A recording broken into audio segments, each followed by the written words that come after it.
Welcome back to the channel, guys. Right, it's a lovely day out here, so I've been up here all day. It's now what? About 5 o'clock. Gonna head off in a second, so I thought I'd just do a little bit now to show you what I've done and where we've got to. And then I'll go back and show you some more pictures, videos, some time lapses. So let's get stuck into it and see what we've done. After stripping down that engine bay, this is what we've been left with. It is an utter mess. We've got multiple colours, patches of rust, holes and flaking paint everywhere. After a few weeks of torture, this is how it looks now. I'm Andy, and let's see how we got there.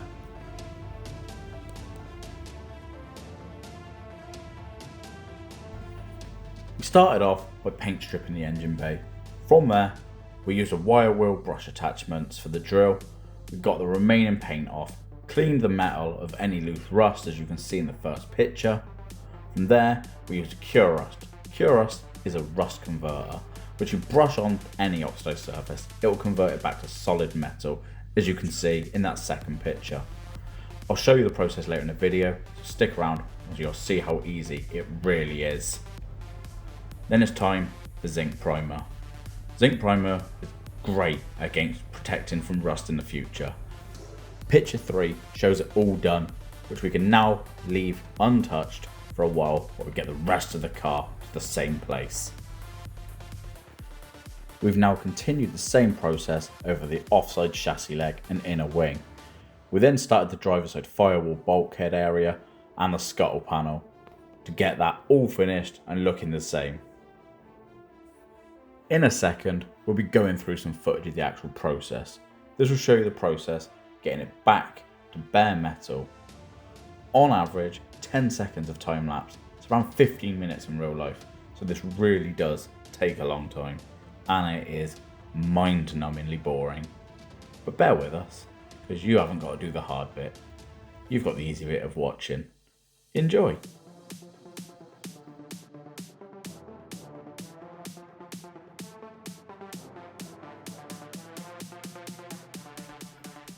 Done all the outside of that bit.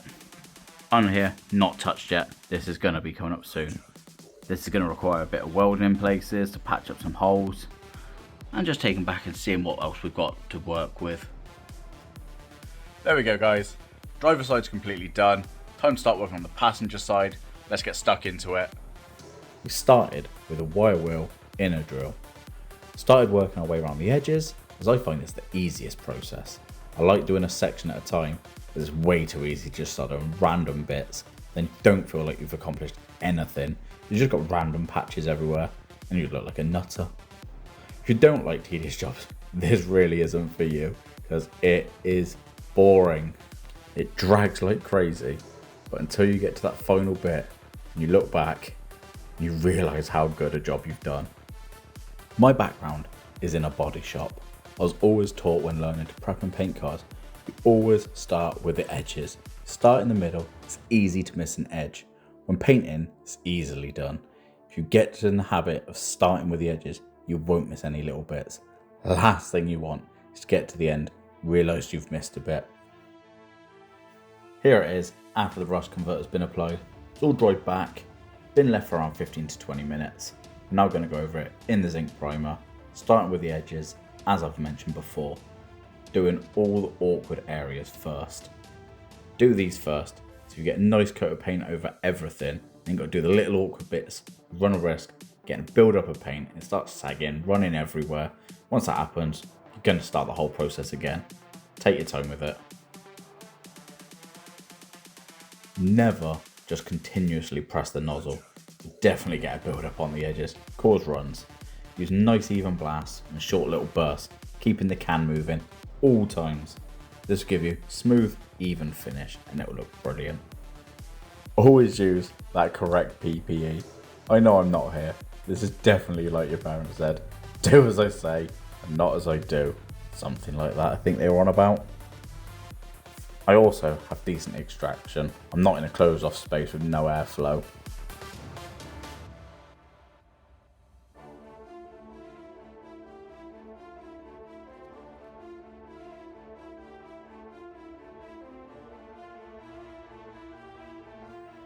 I put a little bit more paint inside the chassis leg here.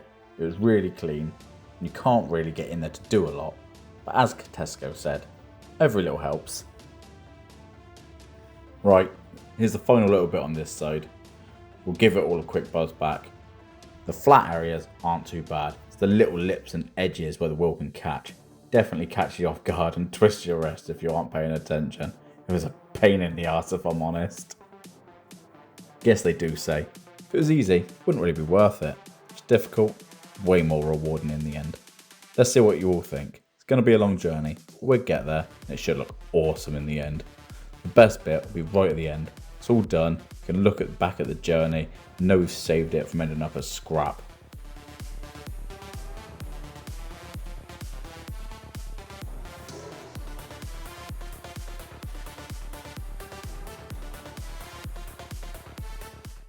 This bit's all prepped, back to bare metal, ready to have the rust treatment applied to it. So let's get on with it, and I'll come back to you in 2 seconds when that's done. Right, there we go. All the rust treatment's on. That's going to kill any bit of rust in there, convert it back to solid steel. So now it's time to go ahead and get this zinc primed. So I'll see you in 5 seconds again. And there we have it, guys. All zinc primed, nice and protected. That gives me time now to get all the rest of the car done before we epoxy prime everything so it all matches. Right, onto the passenger side. Let's quickly fly through this. We'll get it all done, smashed out, and get it ready. Here we go, strut tower's all done, protected in that same rust treatment. I'll show you what it is in a sec. So, I said, the bare metal's there. We decant some of the cure rust. I was using an old aerosol can lid. Use a paintbrush, brush it on pretty much. It's as simple as that. Put some on. Looks like milk you're putting on. Don't worry, we're not actually going to paint milk onto it. I'm not sure that would have the desired effect.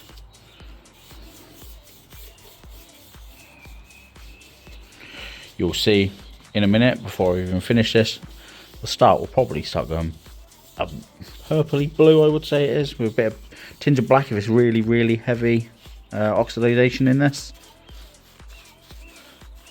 I always like to go around some of the edges first, just to make sure you don't miss anything.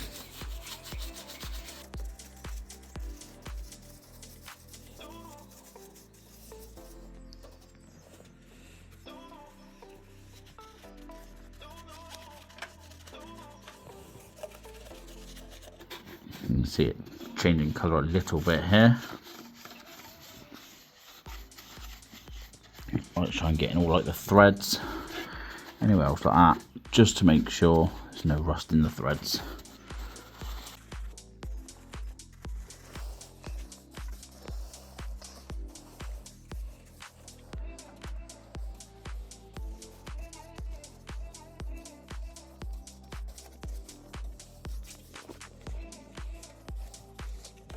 We can start seeing now it's most definitely changing colour. So no matter, even though I've put boil just right back to bare metal, you can clearly see you don't get everything out.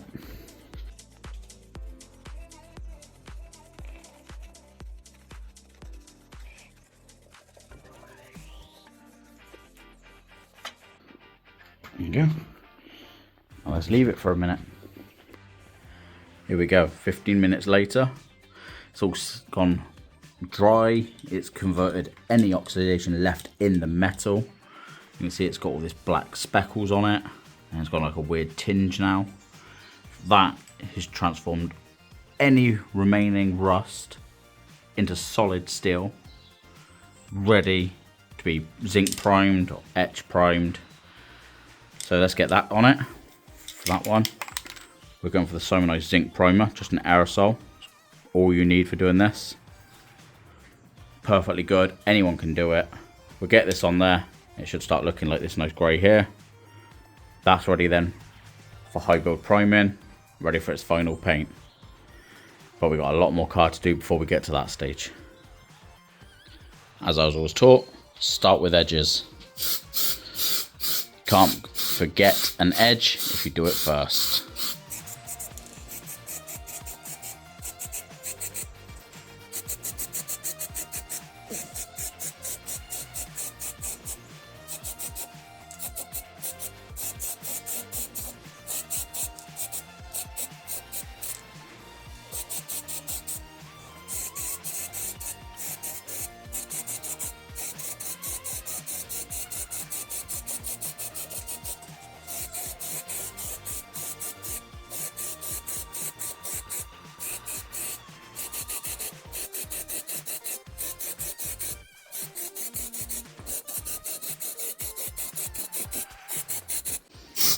Dust over just because I've just got some splatters with the other stuff on it.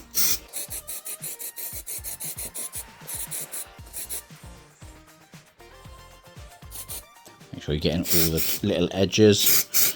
Last thing you need is water getting in one edge and rusting out it all, especially when you spent this much time doing it all.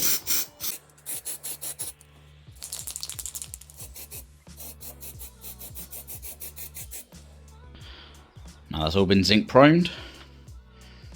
We can literally let that dry. Once we've done all this, where we've took it back to bare metal, all the seam sealer has literally been taken out of all the grooves. So we will be filling all that back in, putting fresh seam sealer in and everything else before we actually prime it. Let's have a quick look. There we go. So that is near enough now. The whole engine bay done. Just got to do the undersides underneath like these bits, and it should be ready to start the rest of the body. Right, let's just get the last little bit of that side all zinc primed, and we're all done pretty much with the engine bay. At least I've got my mask on here, I guess. And there we have it.